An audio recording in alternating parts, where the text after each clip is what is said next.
Bonjour à tous les amis, Zach Moïkassa, fondateur de la Moïkassance. Merci de faire partie de notre mouvement de grandeur qui nous aide à franchir les barrières, à doper nos qualités, pulvériser nos défauts. Il me tarde de vous rencontrer après ce qui se passe. Alors, comment ça se passe? Merci d'être là avec nous, merci à tous les anciens, nos auditeurs réguliers, un réel plaisir de vous avoir, vous êtes très appréciés. Merci aussi aux nouveaux, votre première fois, enchanté. J'espère qu'à la fin de cette vidéo, vous n'en sortirez pas les mains bredouilles. Alors, je vais commencer par dire qu'un enfant adopté dans une famille où le papa est homme et la maman est homme, ça arrive depuis un temps, finit par croire qu'il est tout à fait normal d'avoir un papa homme et une maman homme. Un enfant adopté et grandit dans une famille où la maman est femme et le papa est femme. Grandit croyant qu'il est tout à fait normal qu'on ait une maman femme et un papa femme. Ne sachant pas que quelques années avant sa naissance, il était essentiellement nécessaire d'avoir un couple hétérogène, c'est-à-dire où le papa est homme et la maman est femme. Et grandira luttant pour le droit qui est des papas hommes et des mamans hommes. Parce qu'il en a été l'exemple. Ayant grandi dans une telle famille, ça ne lui a posé aucun problème.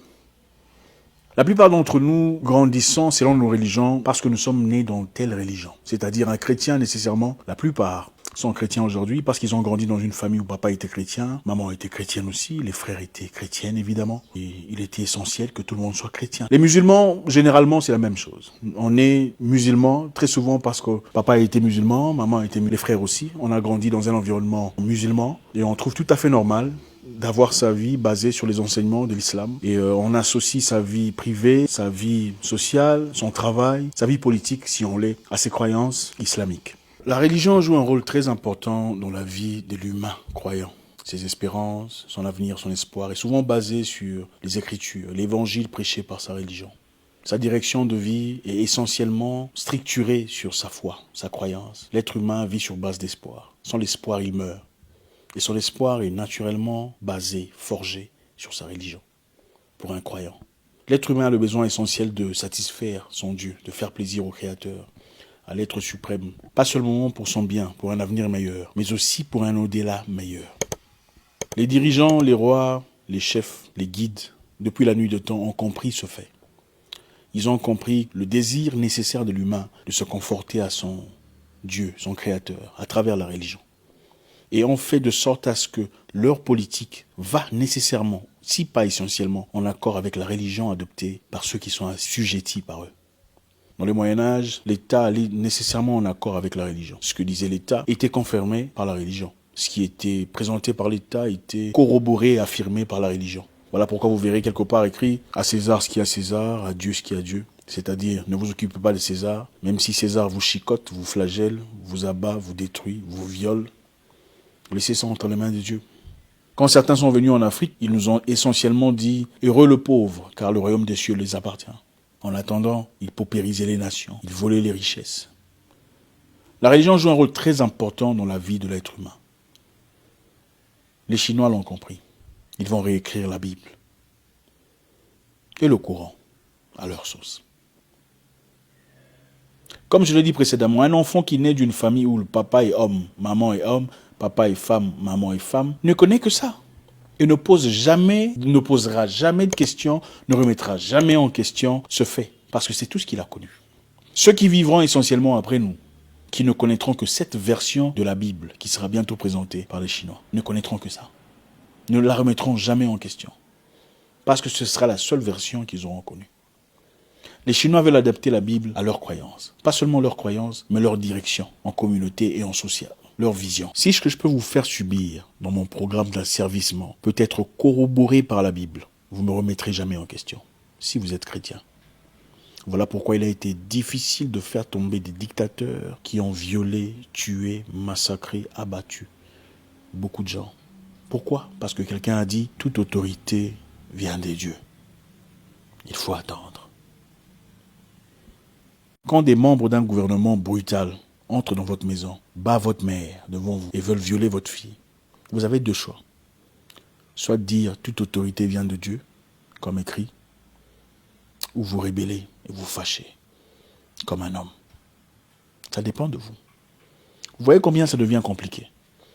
La Chine a un programme interne, selon son concept de vie, sa population, selon sa nation. Ils veulent créer une communauté sino-chinoise, une communauté qui va en accord avec leurs prophètes, en accord avec leurs philosophes, Confucius, Bouddha, et tout ce qui a en accord avec leurs croyances ancestrales. Je vais vous dire quelque chose, mais il ne faut pas être émotif. Il a fallu une très forte influence religieuse pour coloniser l'Afrique. Sans cette influence, la colonisation aurait été très difficile. Voilà exactement ce qui s'est passé en Éthiopie. L'Éthiopie n'a pas été colonisée, le Libéria non plus. Vous savez pourquoi l'Éthiopie n'a pas été colonisée? Parce qu'ils ont été principalement incapables de forcer leur présence idéologique et religieuse avant de les assujettir. Voilà pourquoi il a nécessité une guerre entre Éthiopiens et Italiens. Les Italiens ont perdu d'ailleurs. Il est plus facile de faire tomber quelqu'un en prétendant d'abord venir l'aider. Parce que là, il aura fait tomber ses gardes.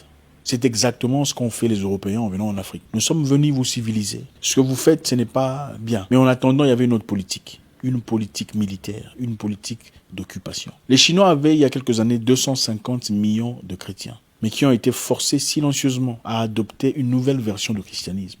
Un christianisme adapté au confucianisme et au bouddhisme, dans le but de combattre l'idée christianiste, l'image du christianisme adaptée par les Blancs. D'un Jésus blanc, d'une Marie blanche, d'un Joseph blanc, d'un Moïse blanc. Voilà pourquoi l'image, la représentation est très nécessaire. Aujourd'hui, si vous prenez une photo de Jésus, pour ceux qui mettent des photos de Jésus, d'un Jésus noir, vous mettez dans les murs, vos visiteurs vous prendront pour qui? Pour un sorcier. Pourquoi? Parce qu'il a été implanté quelque part dans leur cerveau que Jésus doit nécessairement être de teinte claire. Il ne peut pas être noir. Ça, c'est simplement pour vous montrer l'impact qu'a la religion dans nos vies de chaque jour, en parlant des chrétiens. Très bientôt, les Bibles que vous voyez aujourd'hui ne seront plus. Ils ont déjà commencé un travail incroyable de disparition de documents originaux. Regardez vos versions de Bible sur Internet. Elles ne sont pas en accord avec les versions de Bible imprimées. Il y a des versets qui ont disparu. Et ça continue de disparaître.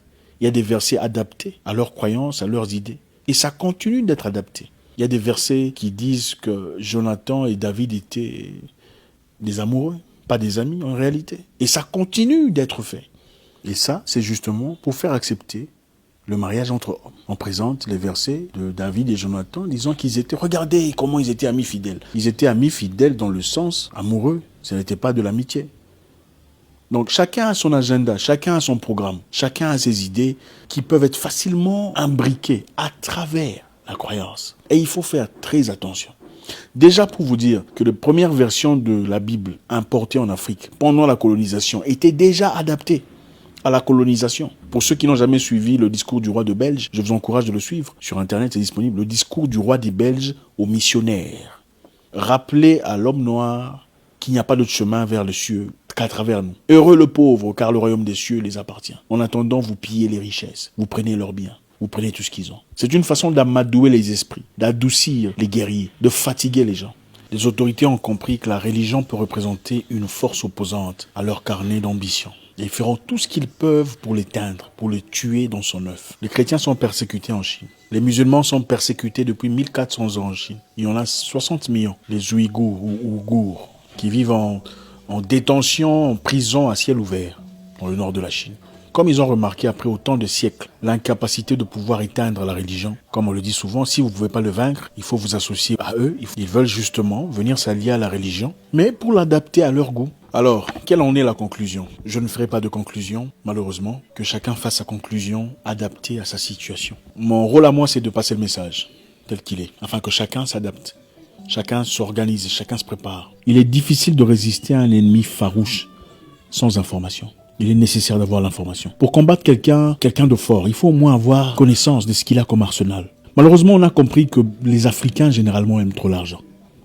Nous sommes tellement avares, tellement gloutons, égoïstes, amoureux des biens matériels, qu'il est facile de nous corrompre à travers l'argent. Regardez l'histoire, vous verrez nos chefs tribaux vendre leurs frères pour des biens matériels. Aujourd'hui, beaucoup de gens ont commercialisé cette histoire que nous voyons aujourd'hui. Quelqu'un m'a dit, venant du Mali, que là-bas, on vous dit de reconnaître que monsieur ou madame est morte de cette maladie pour bénéficier de subventions venant de l'Organisation internationale de l'histoire.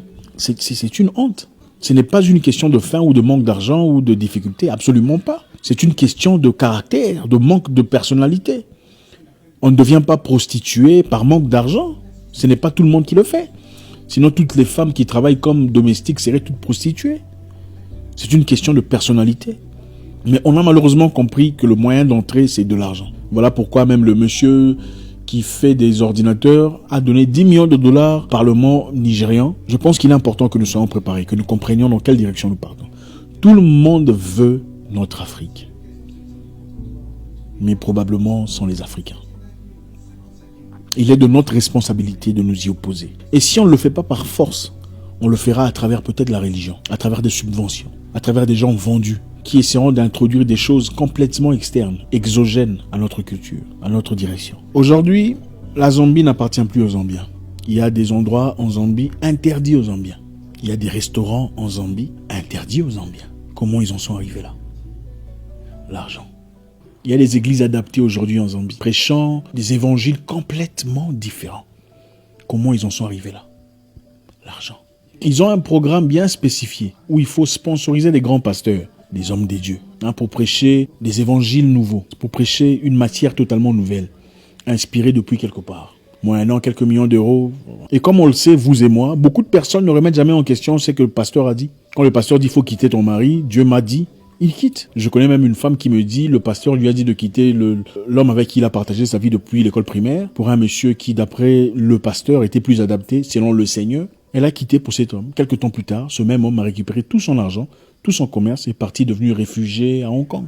Ce n'est pas tout le monde, évidemment, mais beaucoup de personnes, malheureusement, ne remettent jamais en question. Amen. Et c'est fini. Dieu n'a jamais dit qu'il fallait arrêter d'user du cerveau qu'il a placé dans l'homme. Dieu n'a jamais dit qu'il faut arrêter d'utiliser le cerveau qu'il a placé dans l'homme.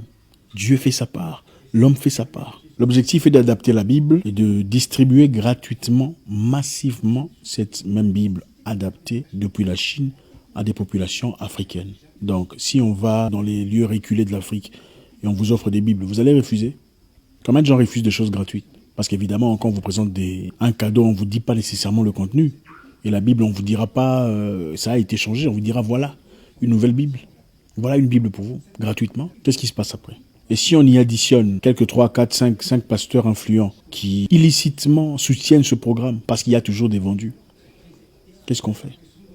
On doit être préparé. Mais pour être préparé, il faut savoir. Il faut avoir de la connaissance. Je vous encourage, mes frères, ne me faites pas confiance dans tout ce que je dis. Allez faire vos propres recherches.